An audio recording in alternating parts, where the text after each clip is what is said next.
Hello नमस्कार हजुर। नमस्कार के छ हाल खबर बस ठिकै छन् हजुरका के छन् आराम छ?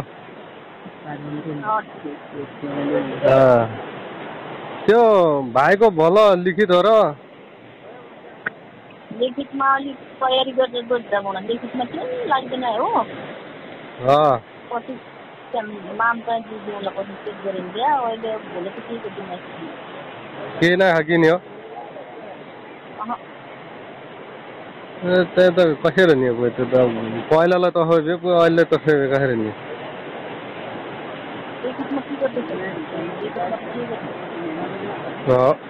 नै नै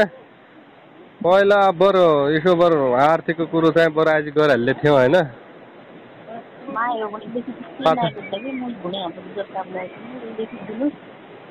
नाम चाहिँ चिने पठाइसकेको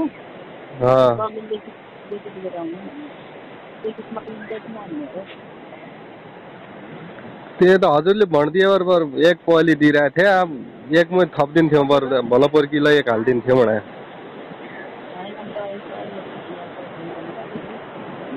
हजुर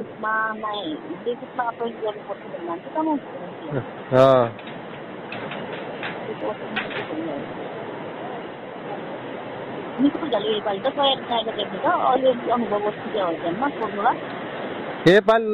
ननिकले त्यही त भने इन्डियाभरको 1 लाखको त्यो ब्याज स्याज तिरिहाल्यो भने बिचराको त खै भन्दा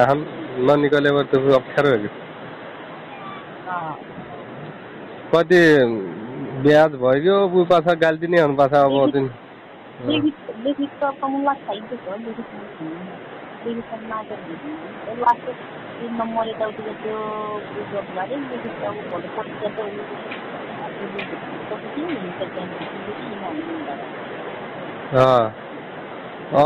कौन मेजर साहब भन्दा कौन भन्ने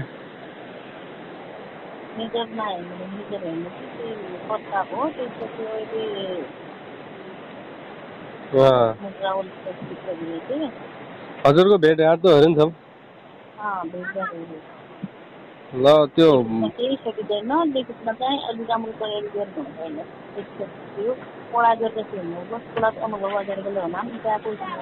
हजुर त त्यो पढ्ने धेरै हुना अब कति भन्ने त फाइल हाल्ला कसरी आफ्नै मान्छे व्यवहार हुने कोही कति नजान्नेलाई निकाल्दै हुना कसरी कसो हामीले थुप्रो लाग्यो भने त्यो त अहिले त होइन कि पहिला गरिन्थ्यो अहिले दोस्रो अहिले दिन भइहाल्यो अहिले के गर्न पाउँदैन भइहाल्यो लास्टतिर 1 दिन मात्रै कलमाथि गर्ने अन्तिममा काटी फेरबसम्म राखेको इन्डिया चाहिँ हो अब भलो परीक्षामा पिछो रहने भन्ने नआइरहेको हुन्छ हेर्न त उनले भनिरहेको अब त्यो भए त त्यही त भने लिखितमा गर्नु नसक्दै भए अब उसले त अति त कटाइहाल्छ आफै कटाइहाल्छ खालि पैसा दिन पुरै नआएर खालि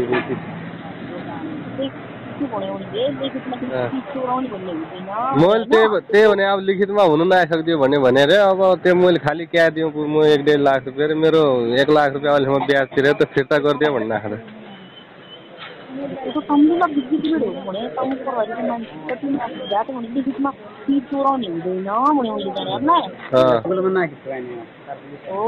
अनि लोकसेवाले दिने हो इक्जाम लोकसेवालाई दिइसक्यो हो नि त 5 वर्ष पहिलादेखि लोकसेवालाई दिइसकेपछि लोकसेवाले काटी चेक गरेर तिमीलाई बुझाउने तिमीलाई नै भित्र आफ्नो मान्छे त भइहाल्छ हुन त भन्ने कुरो भन्नाले त अब पैसा दिए न त अब त्यो पैसा फिर्ता गरिदियो भन्ने लाग्छ अब के गर्छौ पैसा हालिदियो अब मेरोमा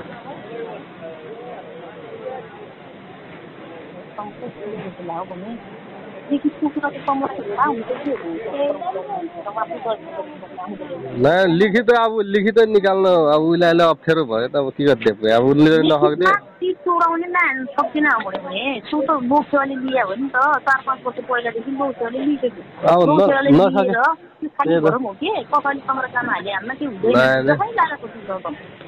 नसके त अब क्या ऊ बिचरा पैसा खान त भएन त हामीले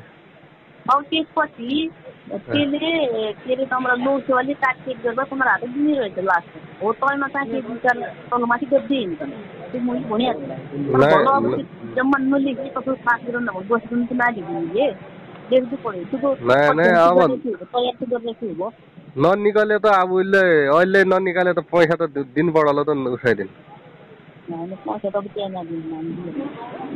अनि गरिब बिचराका अब 1-1.5 लाख रुपियाँ भने त धेरै हो त गाउँघरका अब ऋण निकाल्ने पऱ्यो गरे ब्याज तिर्नु पढन्छ ल अब नहके भने दिनु पडला पो त्यहाँ पासा अहिलेसम्म पलिलाई मैले अस्तिलाई मैले अलि त राम्रो तरिकाले त्यहाँ उ गरिएको हो निमो के तलमाथि गर्न लाग्छ त साथीसँग राखेर दिने भनेर इन्डिया नम्बर चढाउनु त्यही त अब त्यहाँ आफै त्यो